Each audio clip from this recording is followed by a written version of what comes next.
Hello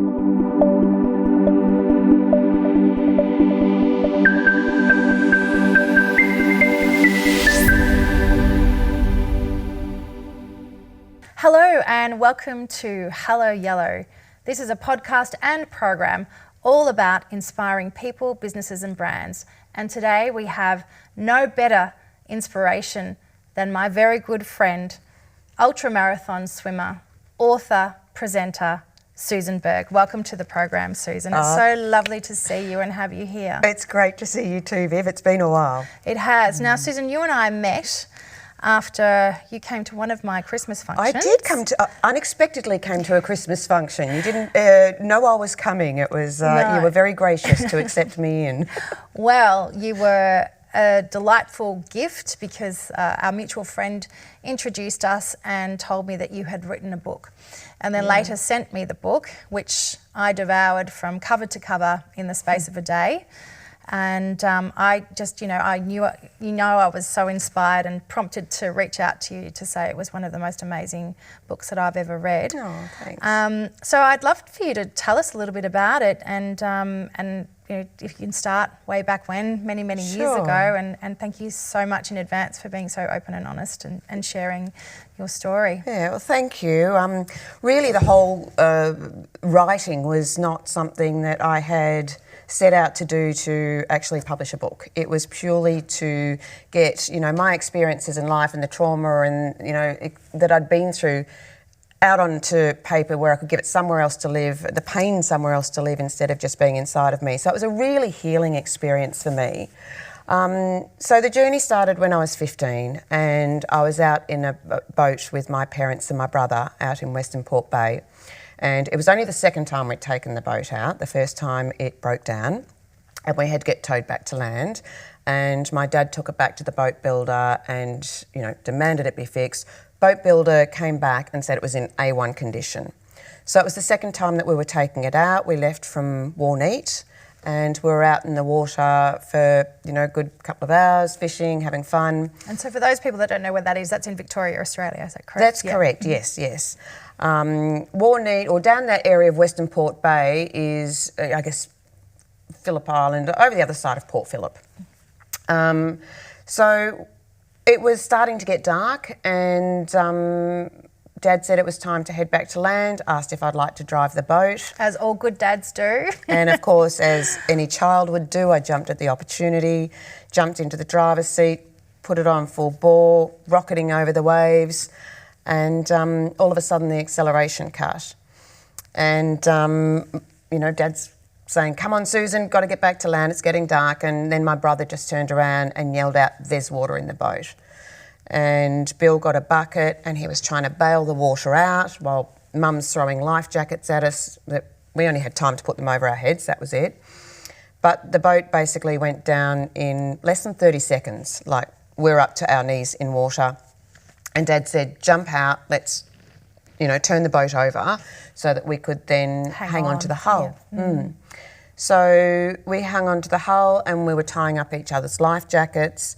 But by now the wind had picked up and it was washing us off the boat. So you'd kind of swim back, hold on again. Dad got into real difficulty at one time. He was wearing waders. I don't know if you... So they're like big boots, the big they're gum like boots. The big gum boots with the all-green overalls that fishermen wear. And they'd filled up with water. And of course that meant it was dragging him down under the water and, he was desperately trying to get them off, which thankfully he did. And then it was dark, and so we decided the best thing to do was to swim towards land. And by now that was just a silhouette in the distance.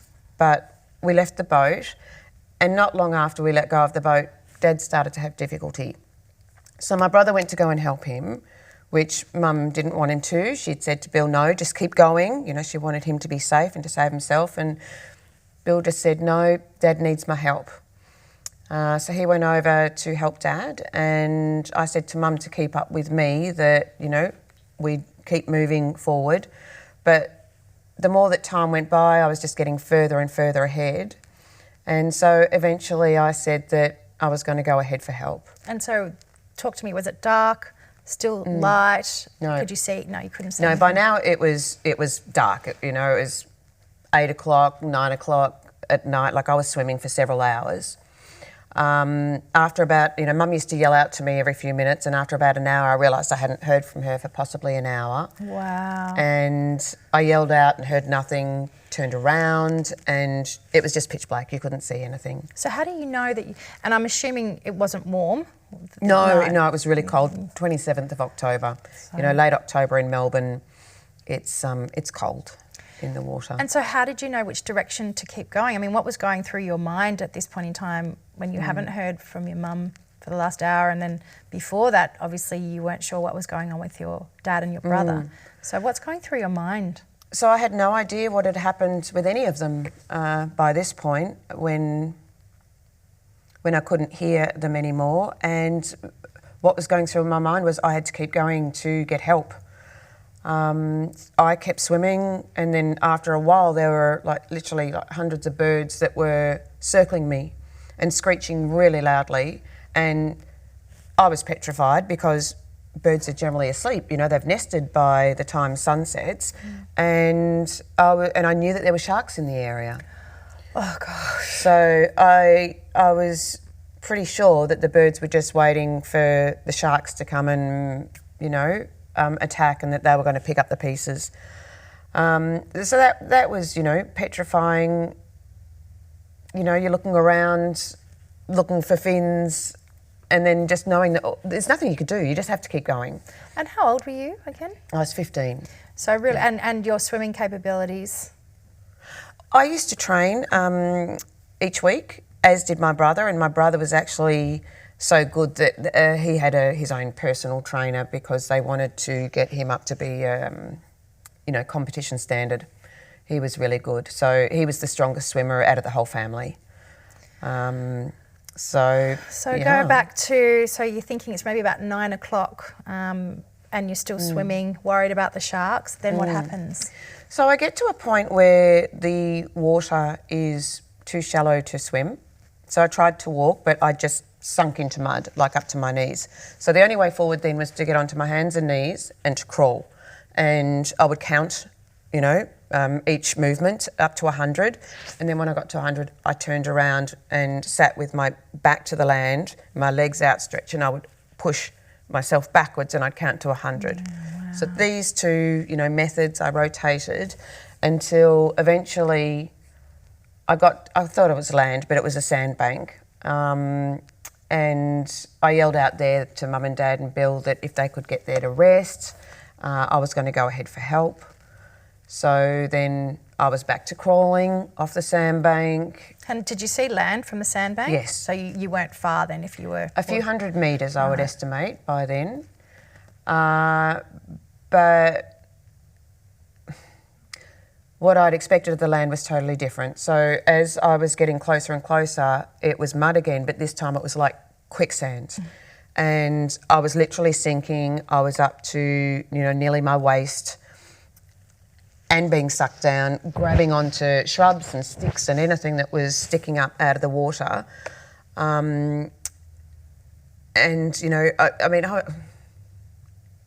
It's that feeling that if you stop moving, you're just going to be swallowed. So I kept going, kept pushing through. Eventually it got to hard land, and then all of a sudden there was just this white pathway, and it's do I go left, do I go right? Thankfully went right, and within a couple of kilometres I found a house. So you were wet, cold. Did you have anything on your feet? Covered in mud. Yeah. No, nothing on my feet, no. Skinned, because, skin from the rocks that I was crawling over. I was very lucky to find this house, because if I hadn't found this house, there wasn't another one for 30 kilometres after that. I thought I had arrived on the mainland. I thought when I had arrived that there'd be cars, houses, people, and instead it was French Island. So for those people who don't know, French Island is quite unpopulated. It is a very remote island. There's no electricity, no running water, no proper made roads. It is literally, most of it is just national park, and it's surrounded by mangroves. So I was lucky to have made it through. When I got to the house, I'm knocking on the door at 11 o'clock at night, and a retired doctor and his wife were living there, and it was obvious where I'd come from, covered in mud with a life jacket on. And Dr. Forbes checked that I was okay, and Mrs. Forbes put me in the shower, and I just hopped into the shower, and I just cried, just that thing of being under really warm running water and not knowing where Mum and Dad and Bill were, knowing that they would be cold because it was freezing out there, knowing they were cold but not knowing if they were okay. It's remarkable. Really remarkable. That was tough. So a helicopter came and picked me up and took me over the bay to try and help me locate them. And we were searching for a while, and eventually the pilot said that I was required to go back to the police station and make a statement. I begged him not to take me. I still have this horrible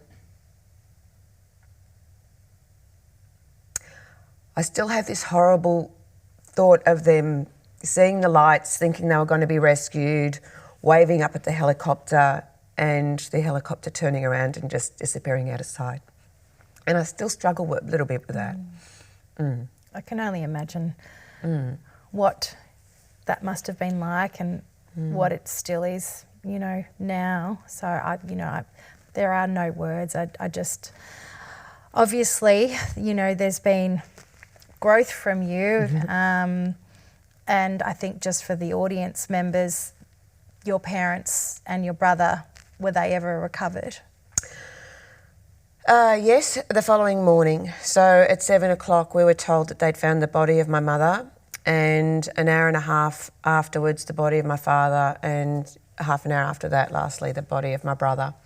So yeah, in that night it was like life changed forever. I can only imagine. I can't even begin to feel what you've been through. However, what I can say is the amazing words that you penned in your book, The Girl Who Lived, and the inspirational messages that have come from that, and the woman that you are today, which splinters off into so many Susan Bergs.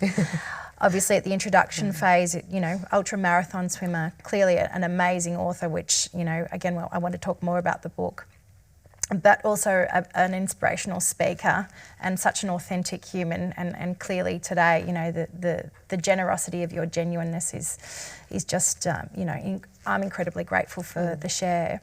But what I found in the book, unbeknownst to me, was that through tragedy and death, it's not always a unification of a family that transpired, because if you don't mind, because it was in the book, you and your sister didn't really come together, and your family members didn't seem to really unite. And how was that for you?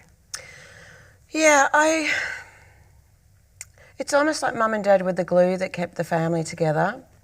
And so once they died, initially we came together quite well. But in different ways, like I would go to my sister Robin's house a fair bit, and got introduced to the nightclubs and all the underage stuff that you're not meant to be doing, but that's a part of the growth. It was part of the journey. It was part of the journey, Yeah.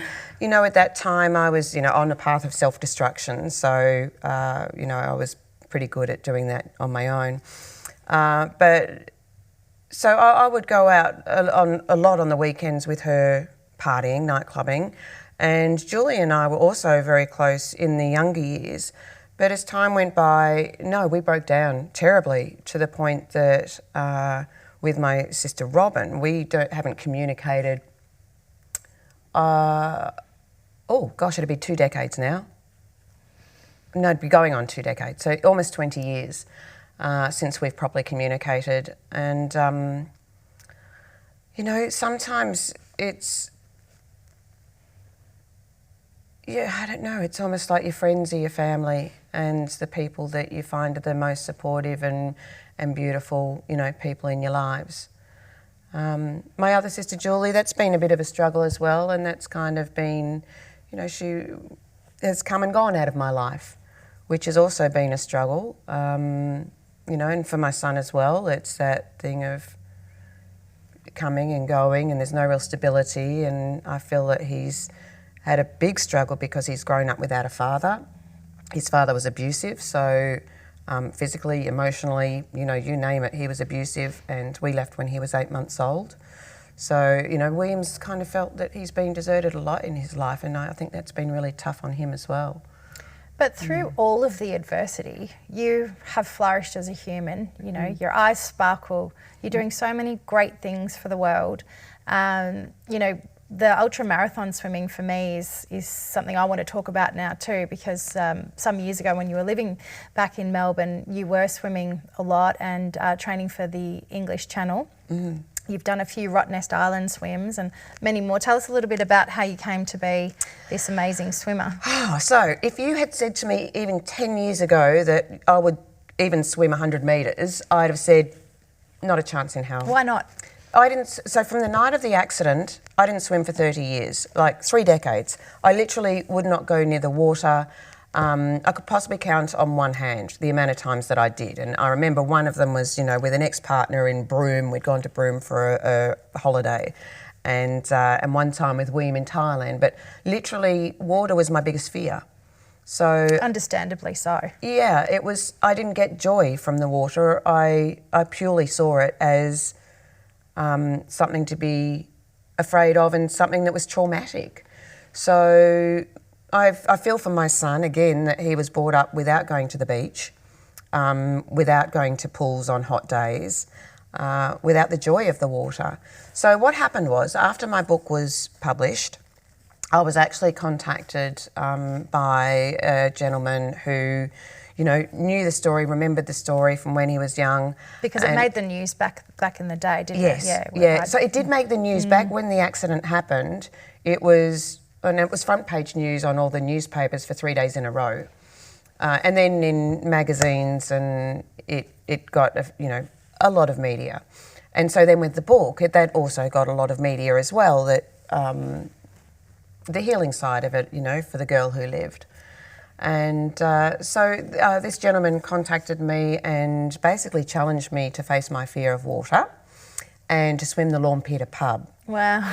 And what did you say? What did you say? It was a phone call, right? And he suggested that it would be a great way of raising funds for domestic violence, which of course was close to my heart, having gone through domestic violence with my son's father. So, great idea. Yep, that's a fabulous idea. Hung up the phone and it was like, what have I done? Oh my God, what have I done?